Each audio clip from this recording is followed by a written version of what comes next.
Here we are. The true splendors of Montelli's heritage.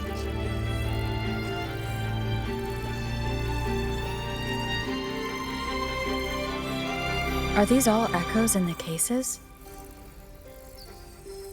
Yes. And no. They are echoes, but also the promise of Renacita's future. And above all, freedom. Renacita may be a fledgling country, but it boasts centuries of history. Its foray into the wider world, however, only began a few years ago. Don't you find it peculiar? Renacita, the land of echoes, leads the world in echo technology, yet stands so insular and unadventurous. What do you suppose is behind all this? The echoes themselves.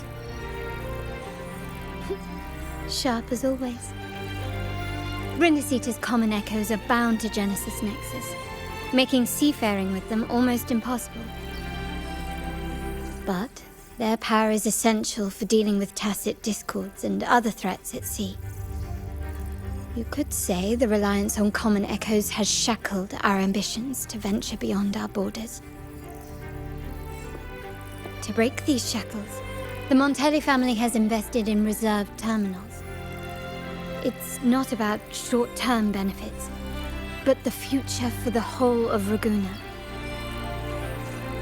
The Order has monopolized the use of common echoes and kept a tight leash on reserved terminals, claiming that individual ownership would sully the sanctity of the echoes they so fervently preach about. But you see their real objective, don't you? To keep Renacita isolated so they can shape its entire narrative. And the Phasalia family has covertly aligned with the Order, aiming to crush our efforts and therefore the prospect of reserved terminals. They've even gone so far as to seek Fraxidus's aid.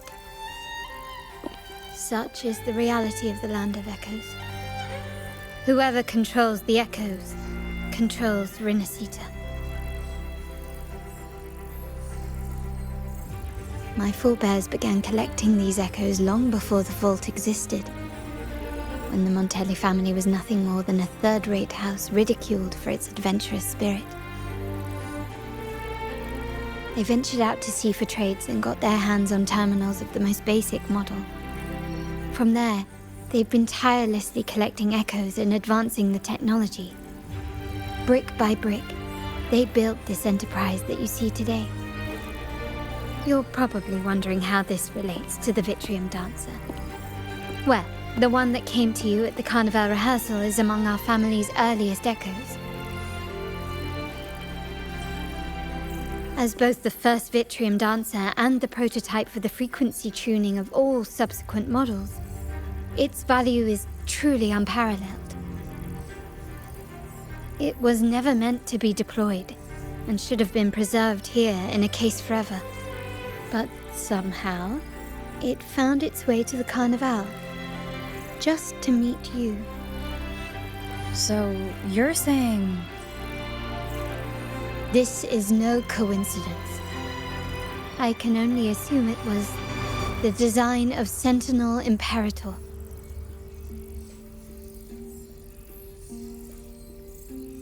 Here are some files about the Vitrium Dancer. Perhaps they can offer you some insights.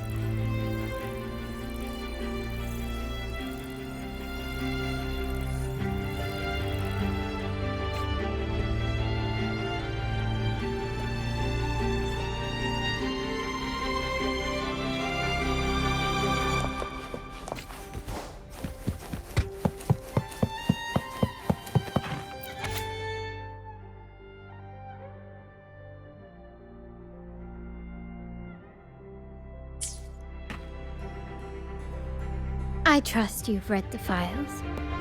The original tacit discord for the Vitrium Dancer emerged from the frequencies of shattered stained glass in the tower ruins, a place forbidden by decree of the Order.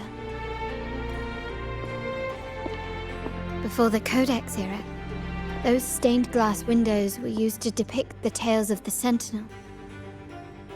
Out of all of the echoes, they chose the Vitrium Dancer to deliver their message. Because...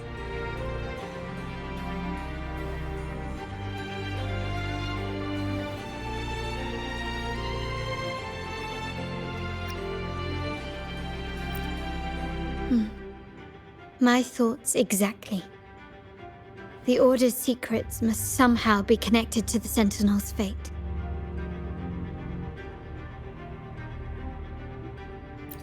The Montellis have long pursued the buried secrets of Rinascita. The Order's tampering with the Codex, and the mysterious erasure of the Age of Ignorance and the Age of Conflict from our history. If anything can break the chains around Rinascita and grant freedom to all, it must be the truth.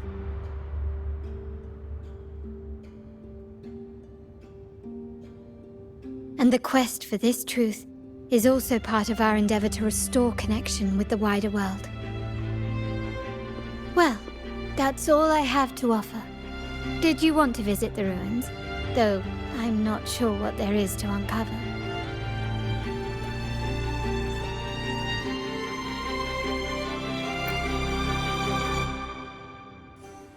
In that case, I'll accompany you. The family will take care of everything else.